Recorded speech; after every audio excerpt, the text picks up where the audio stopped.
Excelsior news में आप सभी का स्वागत है। मैं रुतेश गुप्ता। जम्मू कश्मीर में जब से ऐसी नोटिफिकेशन जारी की गई है कि प्रॉपर्टी टैक्स जो है 1 अप्रैल से इम्पोज किया जा रहा है, तब से ही जो है यहाँ पर असमंजस की स्थिति जो है उभर कर सामने आ रही है। विभिन्न पॉलिटिकल पार्टीज की बात करें तो उन्होंने इस टैक्स को लेकर जो है अपोज किया है, लेकिन भाजपा का यही कहना है कि टैक्स जो है वो तो पे करना पड़ेगा और गवर्नमेंट ने जो है ये टैक्स लगाया है, ना कि मोदी गवर्नमेंट ने लगाया, बल्कि जम्मू कश्मीर के प्रशासन द्वारा जो है टैक्स लगाया जा रहा है। इस पर विभिन्न पॉलिटिकल पार्टीज का अपना अपना स्टैंड है। इस वक्त मेरे साथ आम आदमी पार्टी से रिप्रेजेंटेटिव हैं निर्मल जी।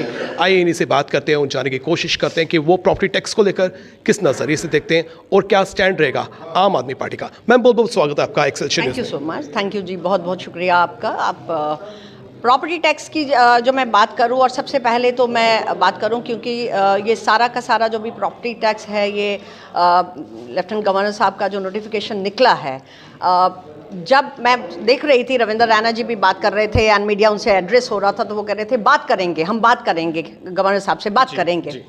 आप अगर मेयर साहब से बात करें तो वो कल रात की मैं उनकी स्टेटमेंट सुन रही थी और वो बोल रहे थे, बड़ी क्लियरली उन्होंने बोला कि मैं भी नहीं चाहता कि प्रॉपर्टी टैक्स इम्पोज हो। सी मेयर हैं और डिप्टी मेयर हैं, वो ग्राउंड रियलिटी जानते हैं, उन्हें मालूम है कितनी दिक्कतें हैं, कितनी प्रॉब्लम है। और कोविड के बाद लोगों को खाने के लिए पैसे नहीं हैं, वो आपकी प्रॉपर्टी टैक्स कहाँ से देंगे और कौन सी प्रॉपर्टी की ये बात करते हैं। लोगों ने जो प्रॉपर्टीज़ बनाई हैं अपनी, जब वो सामान खरीदते हैं या प्रॉपर्टी खरीदते हैं, सब पे टैक्स होता है। गवर्नमेंट अगर 1 करोड़ का मकान कोई खरीदता है तो 7 लाख रुपया वो गवर्नमेंट को देता है। उस कहाँ गया वो 7 लाख रुपया? तो आप सीमेंट खरीद रहे हैं, आप आयरन खरीदते हैं, बनाने के लिए, घर बनाने के लिए जो भी चीज़ें, सब पे हम टैक्स देते हैं, राइट। अब दूसरी, मेयर साहब ने से जब बात हो रही थी तो वो कह रहे थे कि ये हमने नहीं किया है, हम तो जो म्यूनिसिपल कॉर्पोरेशन है या काउंसिल है या जो इनके ब्लॉक्स हैं, वो उनके सारे अध्यक्ष मिलेंगे और परसों हम गवर्नर साहब से बात करेंगे।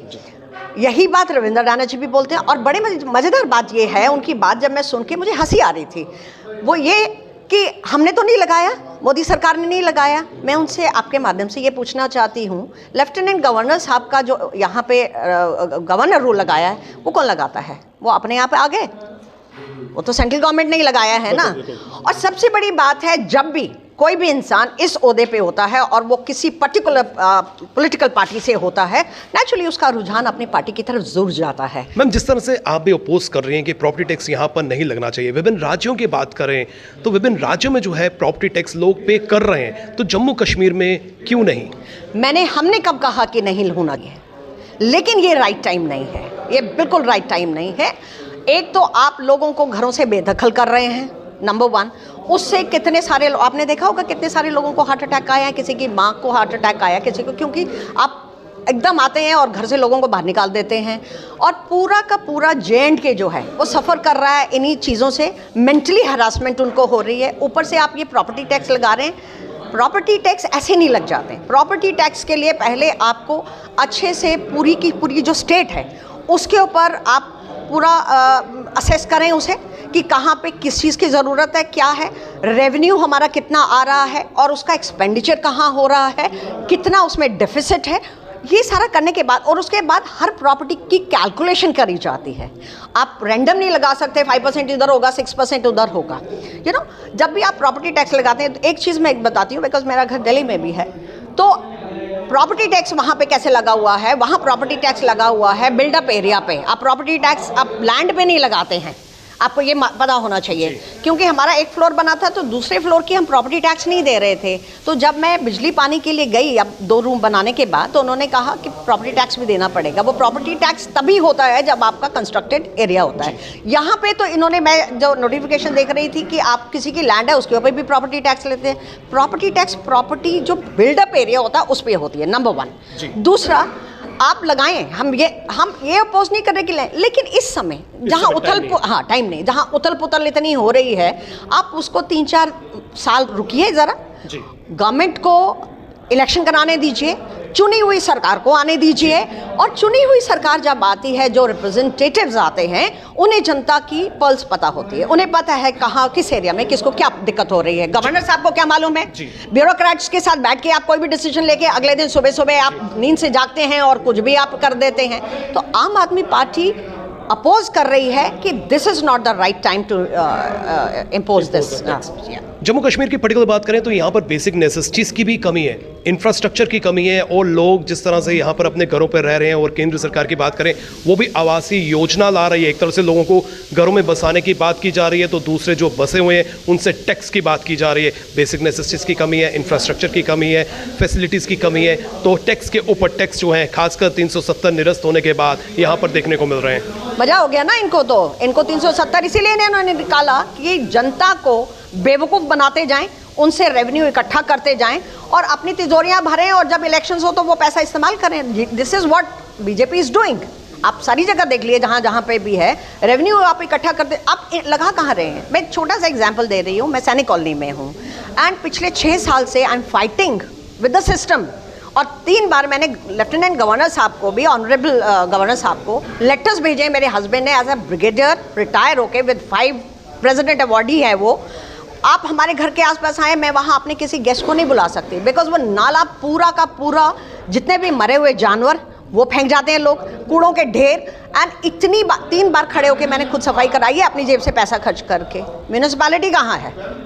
अगर वो कूड़ा, और ऑल्टरनेट डेज में आने के बाद भी, अब पिछले 15 दिन से मैं आपको बताऊं 4 दिन के बाद गाड़ी आती है कूड़ा उठाने के लिए, पैसे हम उसको पूरा दे रहे हैं। 22 तारीख को वो आके हमसे पर्ची कटा के पैसे ले जाता है, लेकिन सुविधाएं कहाँ हैं?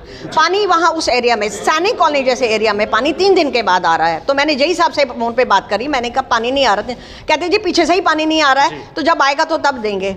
Who is responsible? मैं पूछना चाहती हूँ कि कौन जिम्मेवार है इन चीज़ों का कि आप बेसिक सुविधाएं नहीं दे पा रहे हैं और टैक्स ले रहे हैं, और टैक्स ले रहे हैं। अपील क्या करना चाहते हैं आप माननीय एलजी साहब से? माननीय एलजी साहब से अपील ये करना चाहती हूँ कि माननीय एलजी साहब, हाथ जोड़ के आपसे रिक्वेस्ट है आम आदमी पार्टी की तरफ से, आप ज़रा अपनी कुर्सी से उठें, अपने रूम से बाहर निकलें और पूरी स्टेट का दौरा करें। जब तक आप दौरा नहीं करेंगे, एरियाज को नहीं देखेंगे, लोगों की परेशानियों को नहीं समझेंगे, तब तक आप रियलाइज़ नहीं कर पा रहे हैं कि जनता कितना त्राही त्राही हो रही है। गवर्नमेंट अभी भी जो है आपकी आवाज़ नहीं सुनती है, इसको रोल बैक नहीं किया जाता है, फेरबदल नहीं किया जाता। आम आदमी पार्टी का क्या स्टैंड रहेगा? आम आदमी पार्टी का यही स्टैंड रहेगा कि जो भी, अब एक और एग्जांपल मैं आपको देती हूँ। अभी आप परसों की बात है, हमारे डिप्टी सीएम जो हैं मनीष सिसोदिया जी, उन्होंने परसों एक प्रेस कॉन्फ्रेंस करी और मुझे बड़ा अच्छा लग रहा था कि जो भी डेवलपमेंट प्लान अभी, क्योंकि आप जानते हैं कि इन्होंने बड़ा कुछ किया बीजेपी ने कि हमारी सरकार वहाँ ना आ पाए, मेयर ना बन पाए, लेकिन देखिए ट्रूथ ऑलवेज प्रिवेल्स, एंड अभी हमारे मेयर भी हैं, लेकिन सबसे बड़ी बात है जब भी डेवलपमेंट की बात होती है प्रेस कॉन्फ्रेंस करी जाती है, या तो हमारे honourable chief minister Kejriwal ji करें या डिप्टी सीएम करें, उन्होंने किया। और क्या मैं सुन रही थी उनकी बात कि जो उन्होंने प्रपोज प्लान बनाया है अभी, और उस प्लान के अंतर्गत जो भी फ्लाईओवर बन रहे हैं या जो रोड्स को ब्रॉडन किया जा रहा है, उस वहाँ पे आप देखिए आजकल हर इंसान क्या करता है, बड़ी गलत बात है कि भगवान को हम जगह जगह बेच देते हैं। एक जगह पत्थर लगाते हैं, शिव मंदिर बना देते हैं, एक जरा सा वहाँ पे करते हैं, वहाँ मस्जिद बना देते हैं, गुरुद्वारा बना देते हैं। तो उसके अंडर जो है बहुत सारे मंदिर आ रहे हैं, गुरुद्वारा भी आ रहा है एक, और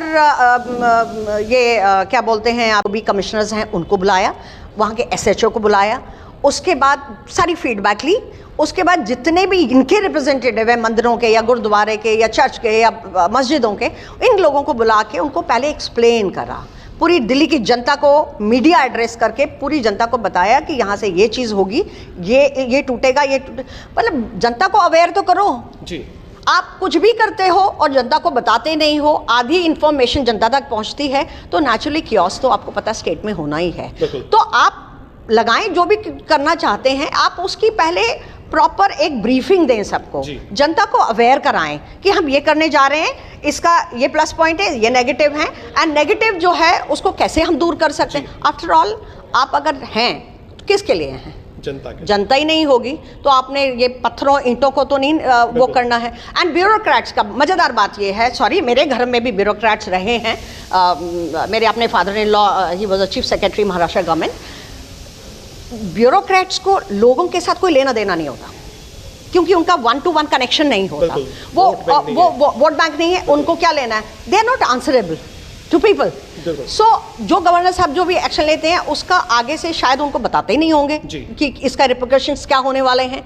तो आपके माध्यम से हाथ जोड़ के विनती है गवर्नर साहब से कि पहले निकलिए, पूरे स्टेट का दौरा कीजिए। ऐसे नहीं कि वो पूछ लिया, उससे ये पूछ लिया, ये पूछ लिया। जब तक आंखों से आप चीज़ों को देखते नहीं हैं तब तक आप कोई डिसीजन नहीं ले सकते। और कृपा करके ऐसा कोई डिसीजन मत लीजिए कि यहाँ पे जो हार्मनी इतने सालों से है वो खंडित हो जाए। बहुत बहुत शुक्रिया मैम, आपने हमें समय दिया। जी हाँ, प्रॉपर्टी टैक्स को लेकर आम आदमी पार्टी का यही कहना है कि वो अपोज नहीं कर रहे हैं, बल्कि वो कह रहे हैं कि अभी एप्रोप्रिएट टाइम नहीं है। जब एप्रोप्रिएट टाइम होगा तो आप यहाँ पर भी इंट्रोड्यूस कीजिए, जिस तरह से बाकी राज्य के लोग जो हैं कर दे रहे हैं, यहाँ पर भी जो है लोग देंगे, अगर वो उस हालत में होंगे। फिलहाल लोग जो हैं 370 के निरस्त होने के बाद जो है अभी उभर कर बैठ नहीं पाए। कोविड महामारी का दौर चल रहा था, कोविड महामारी ने लोगों की कमर तोड़ कर रख दी है और लोग जो हैं अभी एक और नया टैक्स देने की हालत में नहीं है, एक और आर्थिक बोझ जो है वो एक्सेप्ट नहीं करने की सूरत में है। और हर पॉलिटिकल पार्टी जो है इसका अपोज कर रही है। अब माननीय एलजी साहब को भी देखना होगा कि लोग क्या चाहते हैं, लोग जो चाहते हैं वही उन्हें करना चाहिए। फिलहाल नितिन कनोत्रा और मुझे यानी रितेश गुप्ता को दीजिए इजाजत और आप देखते रहें एक्सेलशियर न्यूज़।